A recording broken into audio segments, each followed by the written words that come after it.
అయ్యా నమస్కారం. మన ఛానల్‌లో 'వాట్ వెంట్ రాంగ్' సిరీస్‌లో కొత్త ఎపిసోడ్ చేసి చాలా కాలమైంది. సరే కొత్త ఎపిసోడ్ ఏం చేద్దాం అని ఆలోచించినప్పుడు, ఏ సినిమా మీద వీడియో చేద్దాం అని ఆలోచిస్తూ ఉంటే ఒక ఘట్టం గుర్తొచ్చింది. అదే 'పదకట్టం'. దెబ్బకి స్ట్రైక్ అయిందనుకుంటా ఏ సినిమానో? అదే 'ఆచార్య'. అసలు ఆ టైటిల్ ఎందుకయ్యా? ఓకే. ఓకే. మాట్లాడదాం. అన్నీ మాట్లాడేసుకుందాం. చాలా డీటెయిల్‌గా మాట్లాడదాం. కానీ ఒక కన్‌స్ట్రక్టివ్ వేలోనే మాట్లాడేసుకుందాం. మీరు కూడా ల్యాగ్ చేయకుండా లైక్, షేర్, సబ్స్క్రైబ్ చేసేయండి. ఇప్పటికే బాగా ఆలస్యమైంది. వయసో లేట్ మామ. ఇంకా మొదలు పెడదామా? Audio Jungle. హాయ్, హలో, నమస్తే and welcome to news 3 people. వీడియోలోకి వెళ్ళే ముందు ఒక చిన్న లైక్ టార్గెట్ ఇస్తున్నా. అది ఒక 2K లైక్స్‌ని టార్గెట్‌గా కంప్లీట్ చేసేస్తే మాకు చాలా సపోర్టివ్‌గా అనిపిస్తుంది. అండ్ మా వీడియోస్ మీద మీకు ఇంట్రెస్ట్ ఉన్నట్టు మాకు అర్థమవుతుంది. సో దయచేసి 2K లైక్స్‌ని వీడియోకి కంప్లీట్ చేసేయండి. సరే ఇంక టాపిక్‌లోకి వెళ్ళిపోతే మొదటగా మాట్లాడాల్సిన విషయం ఏంటంటే రొటీన్ స్టోరీ అనే పాయింట్‌ని నేను చెప్పను. ఎందుకంటే ఎంత రొటీన్ స్టోరీ అయినా సరే దాన్ని ప్రెజెంట్ చేసే విధానం మీద మూవీ డిపెండ్ అయి ఉంటుంది కాబట్టి. సపోజ్ 'బాస్' మూవీనే తీసుకుందాం, 'వాల్తేర్ వేరేనే' తీసుకుందాం. అది పెద్ద కొత్త కథ ఏం కాదు. కానీ సినిమా ఇంప్రెస్ చేసింది అంటే మూవీని ప్రెజెంట్ చేసిన విధానం అండ్ స్క్రీన్ ప్లే. సో ఇప్పుడు మన ఫస్ట్ పార్ట్ వచ్చేసి number 1 screen play and presentation. చెప్పాను కదా, ఎంత రెగ్యులర్ స్టోరీ అయినా సరే స్క్రీన్ ప్లే అండ్ ప్రెజెంటేషన్ మీద ఫోకస్ చేయాలి అని. కానీ 'ఆచార్య' స్క్రీన్ ప్లే టూ రొటీన్‌గా ఉంటుంది. ఇంకా నరేషన్ అండ్ ప్రెజెంటేషన్ అయితే నీరసం అనే పదానికి బెస్ట్ ఎగ్జాంపుల్ అని చెప్పొచ్చు. యాక్చువల్లీ కొరటాల గారి మూవీస్ అన్నీ చాలా సెటిల్డ్ అండ్ స్లో డ్రామాలానే వెళ్తాయి. బట్ ఇక్కడ క్యారెక్టర్ రైటింగ్ అండ్ ప్రెజెంటేషన్ వల్ల ఇంట్రెస్టింగ్గానే ఉంటాయి. బట్ ఇక్కడ ఆల్రెడీ తీసుకున్న రొటీన్ స్టోరీకి routine screen play, week and boring narration ఉండడం ఇంకా పెద్ద దెబ్బేసింది. యాక్చువల్లీ కొరటాల మూవీస్ మనకి ఎక్కడానికి మెయిన్ రీజన్ అయితే ఆయన డైలాగ్స్ అండ్ రైటింగ్. ఇక్కడ అవి కూడా గట్టిగా దెబ్బేశాయి. 'పదకట్టం', 'ధర్మస్థలి' తప్ప ఇంకా డైలాగ్స్ కూడా పెద్దగా గుర్తులేవు జనాలకి. అసలు కొరటాల మార్క్ అన్నట్టు ఏది కనిపించదు రైటింగ్లో. ఫస్ట్ టైం కొరటాల గారి రైటింగ్ చాలా బోరింగ్ అండ్ జనరిక్ ఫీలింగ్ ఇచ్చింది. Number 2 character writing. కొరటాల గారి రైటింగ్ వీక్గా ఉంది మూవీలో అని చెప్పాను కదా. ఈవెన్ క్యారెక్టర్ రైటింగ్ కూడా అంతే వీక్గా ఉంటుంది. మనం చిరంజీవి గారి రోలే చూసుకుందాం. చాలా strict, obedient and respectful character అన్నట్టు స్టార్ట్ చేశారు. స్టార్టింగ్లో ఒక అమ్మాయిని సేవ్ చేయడం, ఆచార్య అనే టైటిల్ పెట్టి క్యారెక్టర్ని ఏదో నీట్గా ఎస్టాబ్లిష్ చేశారు. అలాంటి ఒక ఒబీడియంట్ క్యారెక్టర్ సడన్గా ఇంటర్వెల్ ముందు ఒక స్పెషల్ సాంగ్కి డ్యాన్స్ చేయడం ఏంటి, పెద్ద కామెడీగా అనిపించింది నాకైతే. సపోజ్ స్పెషల్ సాంగ్ ఉన్న 'జనతా గ్యారేజ్'నే తీసుకుందాం. మూవీ స్పెషల్ సాంగ్ ఉన్నప్పటికీ అది మరీ అంత అఫెండింగ్గా ఉండదు. కానీ 'ఆచార్యలో' చిరంజీవి గారి క్యారెక్టర్ రైటింగే ఒక చాలా ఎథికల్గా ఉన్నట్టు ఉంటుంది. కానీ ఆల్ ఆఫ్ ఎ సడన్ ఒక స్పెషల్ సాంగ్లో అందులో ఆ లిరిక్స్ వింటూ ఉంటే చాలా డీప్గా క్యారెక్టర్కి డిస్కనెక్ట్ అయ్యే ఫీలింగ్ వచ్చింది నాకైతే. ఇన్ఫ్యాక్ట్ అసలు చిరంజీవి గారి క్యారెక్టర్ రైటింగ్ కూడా చాలా ఆడ్గా ఉంటుంది. ఏదో రాసేసాం ఒక క్యారెక్టర్ అంతే అన్నట్టు ఉంటుంది. ఇంకా మిగిలిన రోల్స్ కూడా అంతే. విలన్గా చేసిన సోనూ సూద్ గారి రోల్ అయితే డిస్కషన్ వేస్ట్. అజయ్ గారి రోల్ బాగా రాసుకొని ఉండుంటే చాలా బాగా వర్కౌట్ అయ్యేది. కానీ అది కూడా బోరింగ్గా ఉంటుంది. ఇంకా పూజా హెగ్డే అండ్ రామ్ చరణ్ గారి రోల్స్ కూడా చాలా రొటీన్గా ఉంటాయి. కనెక్ట్ అయ్యేలా కొంచెం కూడా ఉండవు. ఇంకా పర్ఫార్మెన్సెస్ అయితే సారీ, నెక్స్ట్ పాయింట్ వచ్చేసి నెంబర్ 3 పర్ఫార్మెన్సెస్. బాస్ కంబ్యాక్ ఇచ్చిన తర్వాత ఆయన నుంచి ఒక మంచి పర్ఫార్మర్ని చూడాలని ఆశతో ఉంటే ఆయన మాత్రం జెనరిక్ రోల్సే ఒప్పుకుంటున్నారు. కమర్షియల్ అనే జోన్లో ఇరుక్కుపోయారు ఆయన. 'సైరా', 'వాల్తేర్ వీరయ్య' అండ్ 'మనశంకర వరప్రసాద్'తో కాస్త పర్లేదు. కానీ మిగిలిన మూవీస్ అన్నీ దెబ్బే. అసలు మామూలు దెబ్బ కాదు. అసలు బాస్ అంటేనే పర్ఫార్మెన్స్ని పీక్ పవర్ ఉన్నట్టు ఉంటుంది.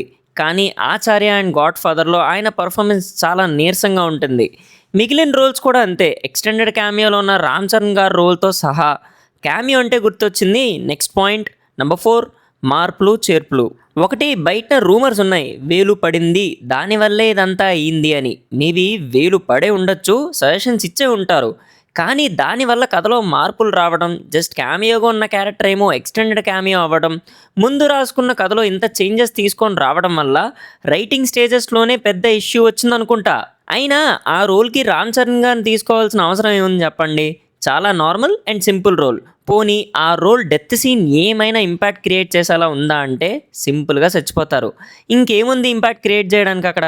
మేబీ ముందనుకున్న స్టోరీకి కట్టుబడి ఉండుంటే మరీ ఇంత డిజాస్టర్ అయ్యే ఛాన్సెస్ అయితే ఉండేవి కాదు నాకు తెలిసి.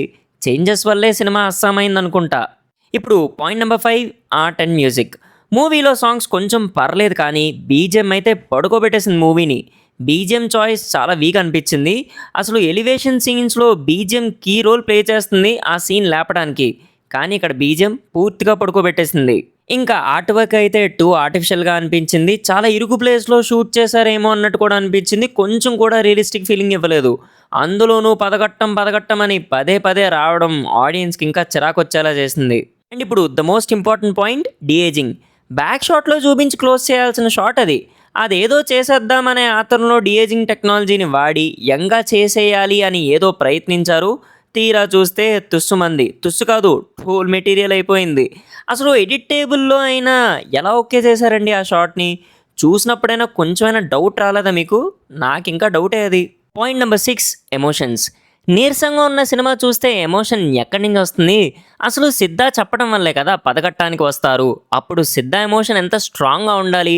అసలు ఎమోషనే ఉండదు ఆ 2 క్యారెక్టర్స్ మధ్య.